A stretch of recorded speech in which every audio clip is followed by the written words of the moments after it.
Happy New Year, everyone, and welcome to SUNUP. I'm Lyndall Stout. We begin today talking about the coldest months of the year as we enter 2024 and getting your operation prepared for winter. Let's start with winterizing equipment. Here's SUNUP's Curtis Hare with Dr. John Long. Well, many producers know what to do when it comes to storing equipment over the winter, but John, there might be a few things that they may overlook and might not even thought about, right? Sure, yeah, a lot of people are, if you've been around a cold environment, you know that there's water and those are the things we have trouble with. But if you're running a newer piece of equipment, especially newer diesels, one of the things we have to be mindful of is our diesel exhaust fluid. So what's the concern with that? So most of that's distilled water, really, in reality, and that's something we have to add to newer diesel engines for emissions purposes. And when we get down below about 12 degrees Fahrenheit, it freezes pretty solid and expands. If we're talking about our tanks that we put in our tractors or trucks, they're heated and can handle that. But if we're using systems to actually dispense that, or we have our storage containers, we want to make sure we keep everything in those containers and purge those storage systems if they're going to be in a cold environment. And I imagine you said expanding. When something freezes, it expands, which could, I imagine, cause a lot of issues. Yeah, that can cause a lot of issues, especially if you got a transfer system with a pump or valves that you're using to basically dispense diesel exhaust fluid. Those things can expand, break, and bust, and then you're talking about a lot of costly repairs. So it's really just kind of watching the weather, and how often should you be checking once it gets down below those temperatures? You should be checking, probably making sure that those systems, if they're not in a heated environment, making sure that whenever we're going to have that cooler weather, when it finally starts to kick in, that you start getting those things flushed out, make sure that they're clean. So what are some other things that producers can really do to really make sure that their equipment's going to be in working order, come the springtime? So like a lot of equipment, if we're talking about sprayers or other types of equipment, anything that's using water, we want to be able to flush those. We can use different types of antifreeze, like RV antifreeze you can buy at any type of store to flush those systems, make sure those valves and those pumps are good. And then even just normal equipment that doesn't use water, like our drills, our combines, things like that we're using, make sure those are really clean out really well, especially things that harvest material, because it's a great place for rodents and pests to get into. Yeah, that's something my dad always worried about, especially like with his boat or just really anything that he was kind of putting up, is just mice getting in there. Is there really anything you can do about that other than keeping things clean? Just keeping things clean. You can use other types of rodent deterrents and things like that, but the big thing is just keeping things clean when you put them up for storage. Everybody loves a good barn cat. That's right. Yeah. So are there, when it comes to things that aren't necessarily the big equipment, just kind of stuff that you would be using just, here and there on the farm, what are some things that they can do as well to make sure that those would be on work, maybe smaller engine type stuff? Yeah, so for smaller engines, the big thing with that is just making sure that if we have any fuel still standing in the engine, we need to make sure we put stabilizer in it and run it through the system so that we get it all the way through into the carburetor and everything. Anything that has a battery on it, we want to make sure either we disconnect the battery or we put a maintainer on that battery, because we want it to be available to us when we come back in the spring or whenever we use it again. In the wintertime too, things slow down quite a bit for everybody. So I would imagine this is probably a good time to take advantage of some of the things that they could do to kind of make their equipment run better. Yeah, definitely. I mean, we're getting through the season. We've got a lot of wear and tear that we put on our equipment through the season, and we've pushed it hard. And so the wintertime is a great time for us to start looking at places where we have issues, maybe things that are just repairable parts that we need to replace each season.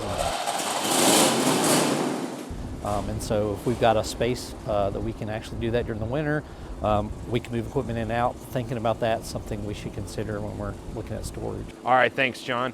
John Long, OSU Extension Ag Engineer.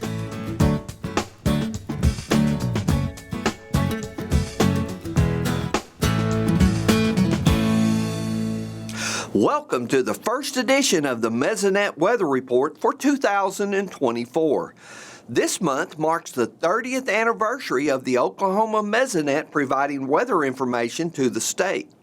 As we welcome in another new year, I thought it would be prudent to look back at the weather summary for the year we just finished.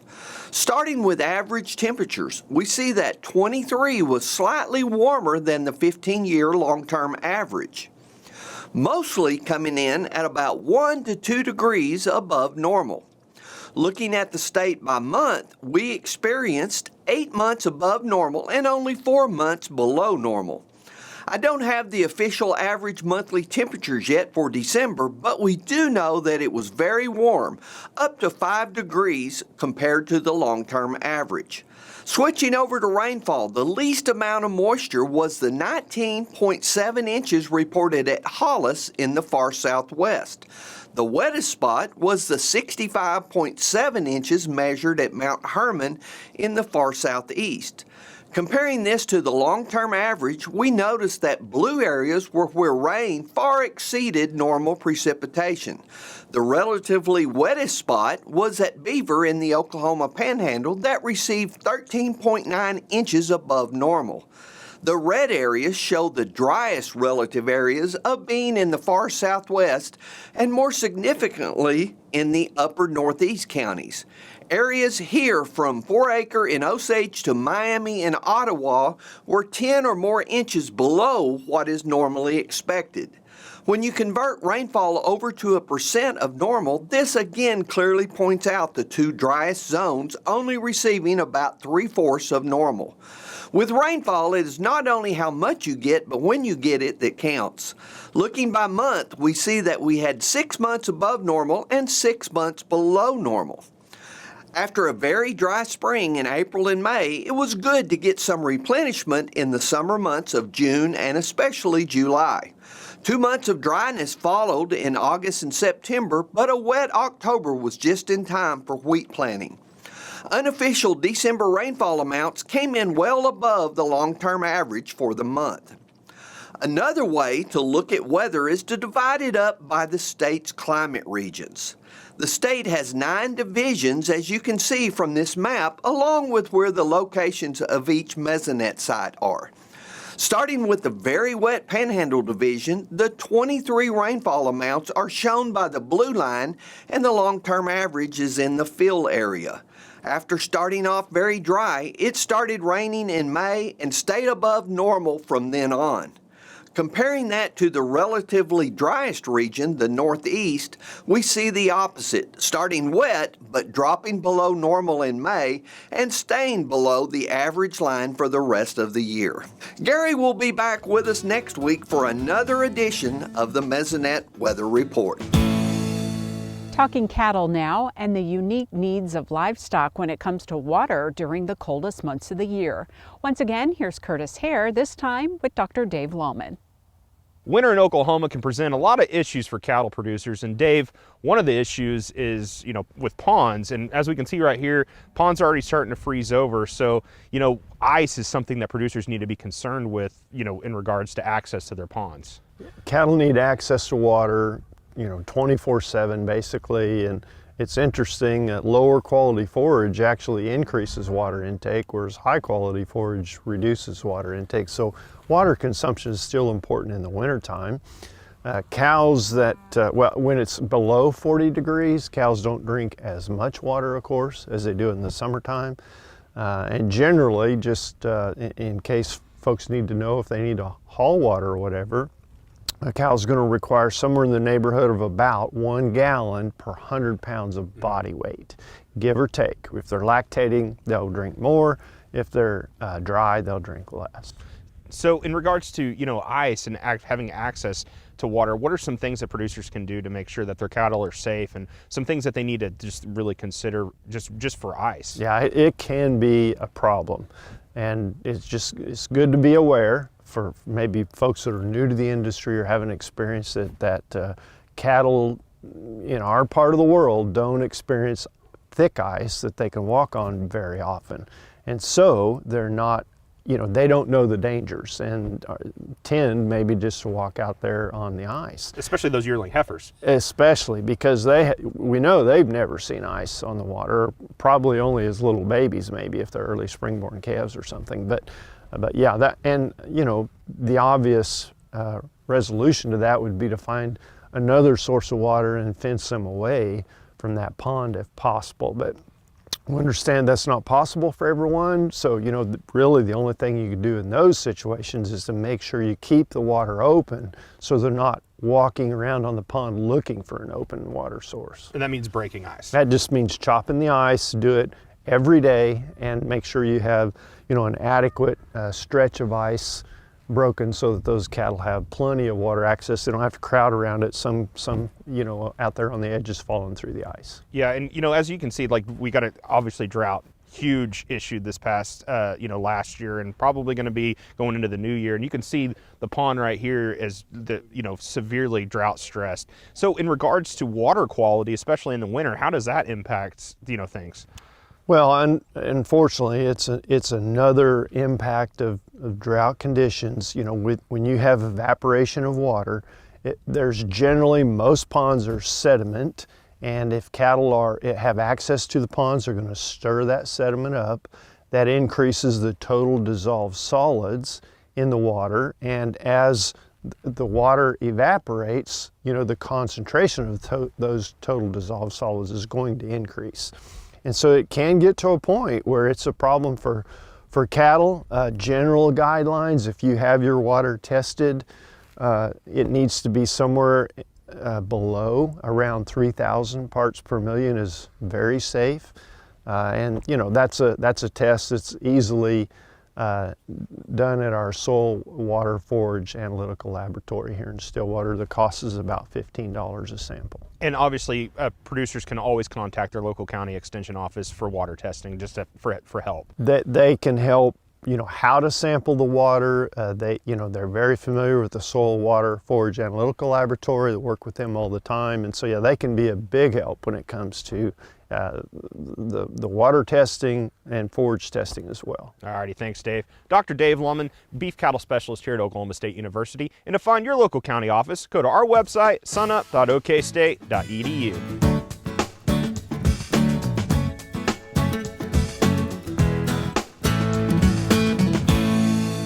So as we enter the colder months of the year, I think it's particularly important to consider how we're taking care of those pregnant cows. In particular, we need to consider fetal programming, which is the concept that how stress and other influences on the cow, particularly nutritional influences on that cow, impact not only her, but maybe more importantly, that calf in utero. And so I think it's important to recognize, for a long time it's been thought, well, the biggest part of growing for that calf in utero is going to be in that last trimester. And what we found over recent years is we've got more and more impacts recognizing that organ development and tissue development, placental development occur throughout the pregnancy. And so we need to make sure we're maintaining those pregnant cows right from the get-go, and we're monitoring them closely, particularly again in these winter months as nutrition reserves become depleted. The beginning of the year is a really great time to sit down with your veterinarian and discuss some of your operational goals and how your veterinary practitioner fits into the team for your operation. What things should we be considering as we go into the next year so that we can have a profitable and successful beef cattle operation?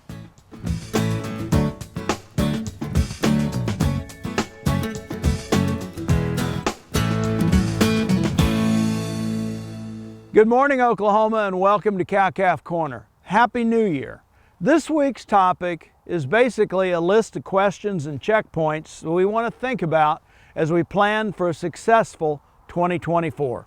As always, Cow-Calf Corner is going to continue to talk about the latest technologies and best management practices, as well as make you aware of some educational opportunities that can work to your benefit and increase the profit potential of your operation.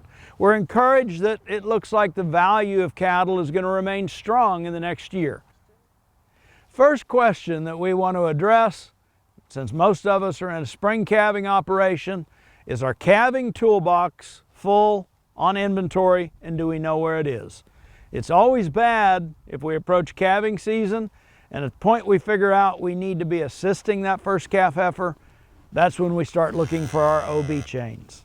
So let's make sure that the calving box, that toolbox full of everything we need, is on hand and ready to go. Second, along with that, do we have colostrum on inventory? Colostrum is very important.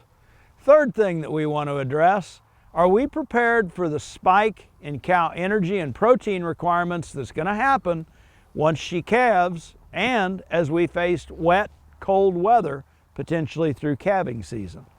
Next question that we address: what is our marketing plan for the set of calves that we're going to have born this upcoming calving season?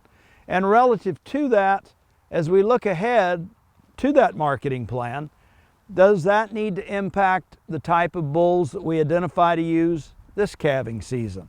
And along those lines, are we capturing the full genetic potential of our calf crop relative to our marketing plan? Or is the genetic potential of our calf crop limiting the profit potential of our operation? All those questions tend to go hand in hand. Next question we should address: we're still working our way through drought in Oklahoma. Are we in a situation at present that we are managing for the long-term sustainability of our grazing ecosystem? That being the soil, the plants, as well as the cattle. And the final question: are you capitalizing on the educational opportunities that permit you to be a better manager in your operation? One example I throw at you: this May 22nd and 23rd here in Stillwater, OSU will host our cattle conference, The Blueprint for the Future, Part 2. More information on that cattle conference can be found on the SUNUP website. But that and other opportunities are what permit us to not only plan, but to be continual learners and do the best job possible of adding profit potential to our cow-calf operation. Best of luck to each of you in 2024, and thanks for joining us on Cow-Calf Corner.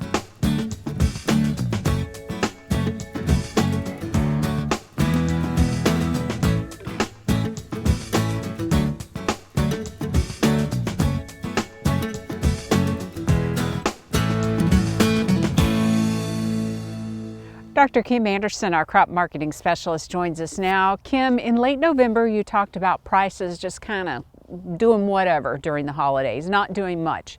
First of all, were you right? And let's start with wheat and kind of what else we can expect now that it's the new year. Looking at wheat over the Thanksgiving through the New Year's, we saw those prices range from $5.35 to $6.03, a 68-cent price move. And over a month's time period, that's not really bad for a price move, maybe a little high. You look at the average price around $5.83 over that period. If you look at the stocks situation in the United States and around the world, U.S. ending stocks are around 22% below average. Stocks to use around 16% below average. World stock ending stocks 8% below average. So relatively tight stocks. Our average price during the harvest period is around $5.80. You can forward contract for $5.76. So that tells me wheat prices probably should be a little higher. Did they track like we expected in December? Mostly because they were unpredictable. Let's talk about corn now. How are things looking in the corn market? Well, corn was relatively stable. We had a 24-cent price move during that period. You went from $4.41 to $4.65. The bad news is we've had corn prices broke over the last couple of days. They're now down around the bottom, around $4.49. They're coming on down.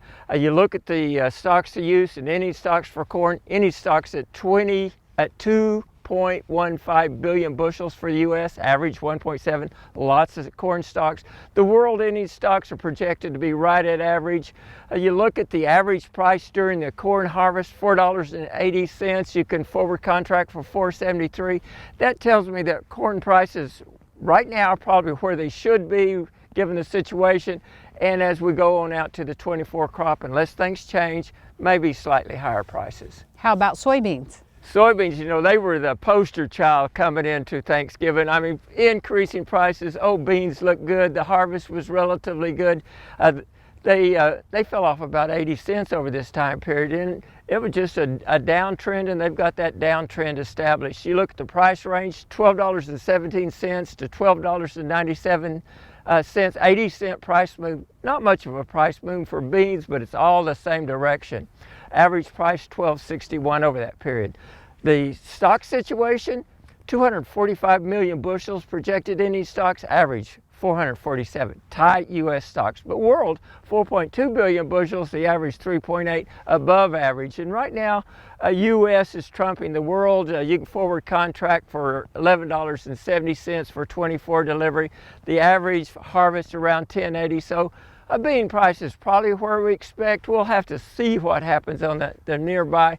Right now, you got to be careful with prices, wheat, corn, and beans, because some producers wait till after the first of the year to sell into the next calendar year. And the first week or two of a calendar year, you have excess sales, and often you have downward trending prices.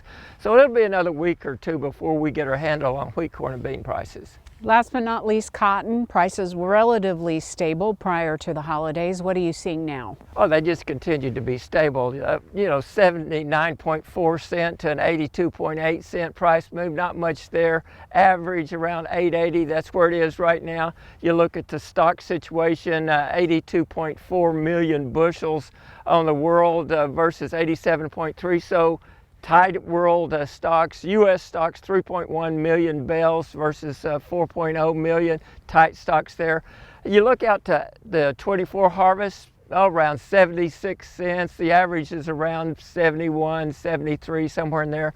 And so cotton prices, they're just stable. And I think the stocks and demand situation indicates that they're going to remain there for a little while.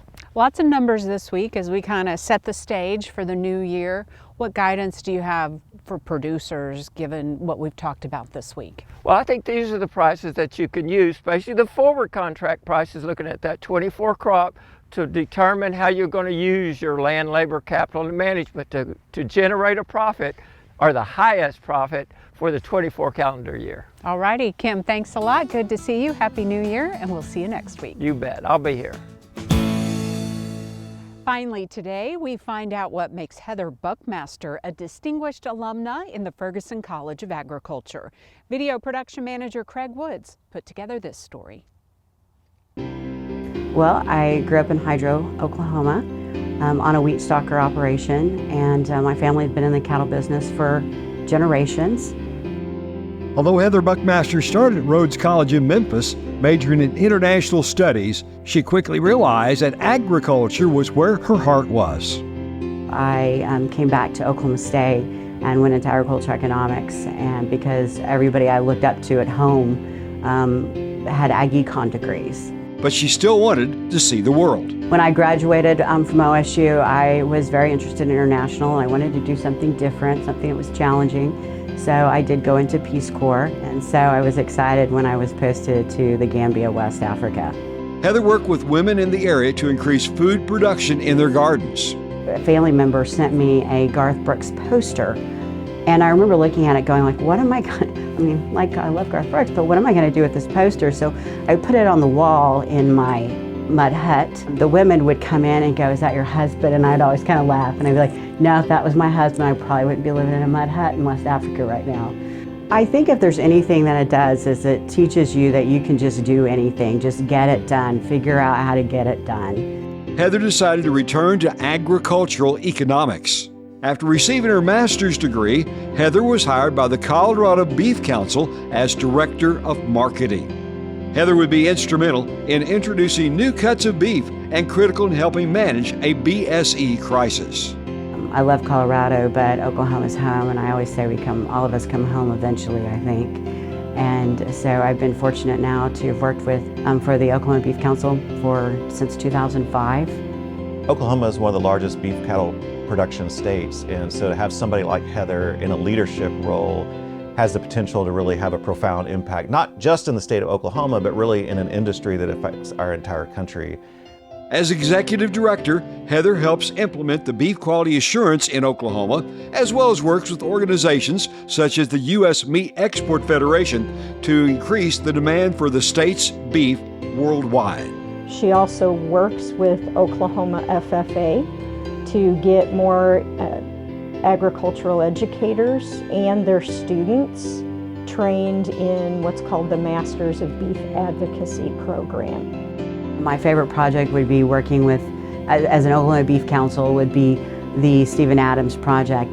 Stephen Adams was an NBA Thunder player at the time, And I remember going to the board and saying, this is going to sound really crazy. He's from New Zealand, and what if we did a campaign with Stephen Adams as part of a video work on social media? I mean, I eat beef all the time. Like, I smash steaks all the bloody time, mate. By the fourth day, I was able to call our board and say, well, this campaign's paid for itself. And I had to laugh when they said, well, it's Big Beef. And I said, not Big Beef, it's a small nonprofit, you know, in Oklahoma with 3 staff people. It was so much fun just to see the results from that.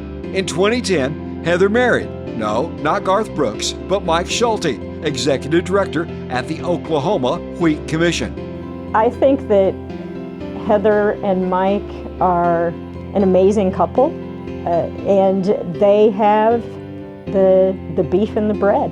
We have probably the 2 most important commodities in the state in terms of economics, and wheat and cattle. So to have Mike and Heather that are able to work together across those 2 commodities, it's really a valuable asset for producers in the state to really move us forward and think about opportunities where we can increase profitability and increase economic sustainability for farmers in the state. I feel like this award belongs to so many people, to my family who've been a wonderful support. My dad gave me a love for the cattle industry. My mother's always been a positive force. One of the things I love about the cattle industry is it really is this massive support system because we all want the industry to be successful, and I've been very fortunate to work for the beef checkoff. So when I think about the award, I'm very honored, but for me, it really belongs to so many other individuals. Celebrating Heather Buckmaster, 2023 Ferguson College of Agriculture Distinguished Alumna. That'll do it for our show this week. A reminder, you can see us anytime on our website and also follow us on YouTube and social media.